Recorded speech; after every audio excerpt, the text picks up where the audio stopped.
Well, thanks for joining us again. This is another podcast, Conversations with Mark. Today, we're joined by Josh Lunger from the Grand Rapids Chamber of Commerce. Josh Lunger is a senior vice president of advocacy here at the Grand Rapids Chamber. He's a good friend of West Michigan, and he's really got an expertise in housing. So today, we're going to talk about housing. And I think a lot of times, Josh, when you think about what people have to say about housing is they're concerned about this notion of affordability. And affordability doesn't necessarily mean inexpensive. Can you talk a little bit about what affordability really means in this marketplace and maybe how we've come to that conclusion about what affordability means? Yeah, I think you hit a really good point, Senator, that people have different views of what affordable means. The kind of traditional big A affordable is housing that someone with very low income, typically like 30% or less of the area median income can occupy. But traditionally now we're talking about affordability like it's 30% of someone's income. So what's affordable to someone that's earning $100,000 and what's affordable to someone earning $60,000 can be a big difference. What we really want, and we want to take this back up to like a higher level of discussion, is that we have options at different price points so that our community has options for everyone, whether you're a high school student or graduating high school and heading into a career, heading off to college, or maybe graduating college, or you're someone that's retiring and looking to downsize. We really want people, regardless of their type of work or their stage in life, to have some type of option. And so I think our community has done a lot to try to deliver that, and we've taken a lot of steps, but it's also a really challenging problem. And it's one that we still want to stay focused on in the next few years here. When I watch the news and hear about housing, the housing crisis isn't unique to West Michigan or Grand Rapids. I hear it in New York. We're talking about rent controls there again. We're talking about places like Dallas or Denver. All over the country, people talk about housing as being a crisis. How did we get here? Mhm. I mean, this can't be just one factor of Grand Rapids is growing, and maybe it's not just growing cities, but it seems like it's got a complex, multiple reasons, multiple people and Mhm. organizations or situations to blame for it. Well, like many things in your job, things are complex. If it was easy, we'd have already fixed it. And so when you look at some of the factors, especially the last 20 years, you go back to the Great Recession, what we saw is what home builders used to build tens of thousands of homes in Michigan every year. And we are still well below that mark every year since then. And at the same time, while Michigan as a whole has been pretty flat, West Michigan has been growing, and not just growing in terms of population, but growing faster in terms of households. And so, really, when you're trying to say, what do we need, you're looking at households versus what we have available. And we've been underproducing for a while. And so, what we want to see is a market response to that demand. And that means how do we best match what the next 5, 10, 15 years needs with what's available. And so a lot of times we talk about missing middle typologies because those are kind of the popular for folks. And it's things we don't necessarily do well. I think our market has been better at responding to large lot single family and large apartment complexes. And people often looking at opportunities like they'll live in a duplex. It's slightly more affordable by its nature. Maybe it's in a walkable neighborhood, or maybe a smaller apartment unit, or maybe they just want to live in a townhome and buy it for themselves. How do we bring some of those to our community, whether it's Walker, Granville, Grand Rapids? We're trying to see how we can get those options available at all price points. You talked about the housing stock and the fact that in 2008, the financial crisis occurred, and it seems like it really hit Michigan harder than a lot of other Hmm. places. I just have one quick story. It's anecdotal, I guess, but when my wife and I built our house, we hired a drywaller to do a bunch of the work in there, and then we put a little addition on our house. And I called the drywaller up and said, "Hey, can you do a little project for me here?" And he said, "Mark, I don't do drywalling anymore." And I just was like, "Well, great. What do you do now?" He's like, "Well, since the '08 crisis, I don't do drywall at all anymore. In fact, I fix ATMs." So it seems like we have this shift of people that like it's everyone's got to take care of their families, but he had to make a shift out of construction and into a completely separate industry. It seems like we probably have more of that, but in the last, I don't know, maybe 5 or 10 years, especially, we've seen more and more people go into the trades, whether it's electrical, plumbing, drywall, or what have you, all the different components that build a house. Do you think that had an impact on West Michigan as well? Yeah, absolutely. And if you, we've got members in a lot of the trades, and A lot of them are doing really well, and they're really busy to the point where, you talk to an owner and you ask him to do something, and you feel bad because they're like, yeah, I just got off a triple shift because my brother-in-law called in sick. And now, I've been happy to jump into this meeting. But that's pretty common. And it is good you're noting there is a big shift. I think West Michigan and across the country that the trades have kind of making a rebound, but it's going to take a while. And at the same time as some of those shifts, we've seen inflationary costs. So the price of shingles is more than it used to be. The price of wood is more than it used to be. I mean, some of that has kind of come back down, but that all has an impact. And as a region, we can't make certain things cost less. What we can do is look at, okay, what do we allow to be built? Can we allow for more attached homes? Can we allow for more designs that are more affordable by their nature that can help mitigate some of these things? Because there is no easy button, and we're not going to solve it overnight, but we can set a stage that's going to allow for more growth over time. And hopefully it will have a positive impact, not only on costs, but on our communities.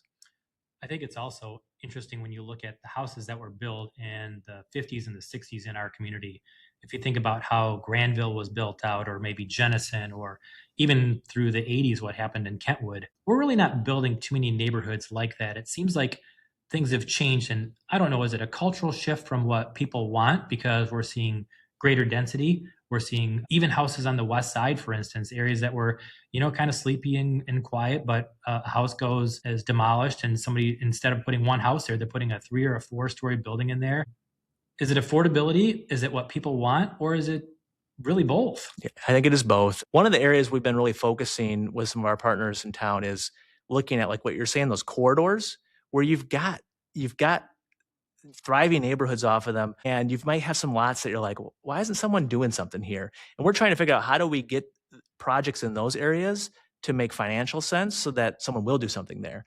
And that's also smarter, not just for the person making the investment or the builder, it's smarter for the community, because if we sprawl out, putting new sewer and water in, putting new roads in is extremely expensive. And when you start talking about building it out for not that many homes, it never really makes tax financial sense for a community and public safety and all those things. So we really want our governments to look at how they approach land use and how they approach zoning restrictions, and say, how do we make better use of the existing infrastructure we have?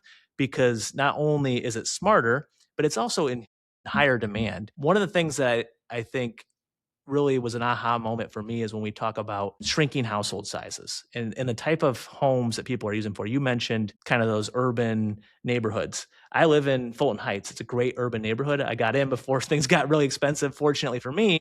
And I want other people to have those opportunities, because I can step out of my home in a nice, warm Grand Rapids summer. I can walk to a lot of great places and walk home. I'm only a mile and a half from my office downtown, but it's a really quiet, great neighborhood where families thrive.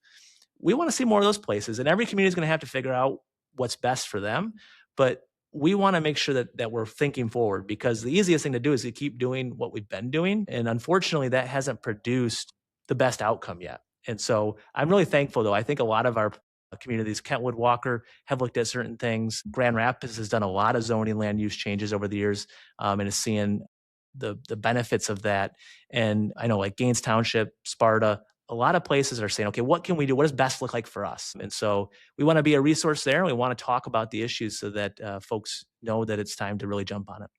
Yeah, and you talk about different communities and what they like, but it's also, there isn't a one size fits all. You can't just say, hey, we're going to do X, Y, and Z and expect that everyone's going to like that. I remember even when I was on the planning commission in the city of Walker, they talked about something that they referred to as live work. I think people know what that means now, but to take a 2 or 3 or 4-story building and put a bakery or a restaurant on the first floor and then live above that, I think that when my parents first got married, they would have thought that's crazy.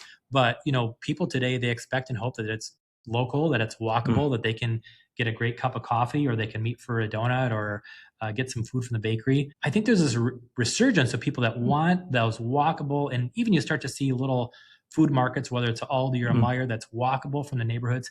People, they don't just like that; they seek that out, and we're really actually meeting a certain demographic when we do that kind of thing. Yeah, and you can't. I mean, everyone's going to be different. So, do we want to not have large single-family homes in the west side of Walker? No, we want to have those too, because some people want them. But in areas like like I said, some of these neighborhoods, there's a huge demand. That's why the prices have gone up so much. Um, if you would have told me 10 years ago, Ada would be this thriving village, I think it's shocking to people how well it's doing. So the question is for places like Walker or places like Granville, what do you want your community to look like and trying to match what's possible with what your vision is. And it can look a little bit different everywhere, but it's great to have options. So let's try to say where the demand is. And a lot of times it's those walkable, amenity rich neighborhoods and figure out how do we build just a little bit more of that because it's what folks are drawn to right now. You've been really influential here at the Grand Rapids Chamber in helping to shape that and helping communities to learn these things. But beyond that, you've done a tremendous amount with policy. And I think sometimes people want to know what the state's doing to Hmm. make things better and how can we help things become more affordable. A lot of people probably don't know about MISTA, Michigan State Housing Development Authority. They're an entity that's funded by the state through the budget process, but they're a standalone entity. They do a lot of really creative things right here in our community and frankly across the whole state, of course. But can you talk a little bit about what an impact an organization Mhm. like MISTA has in West Michigan?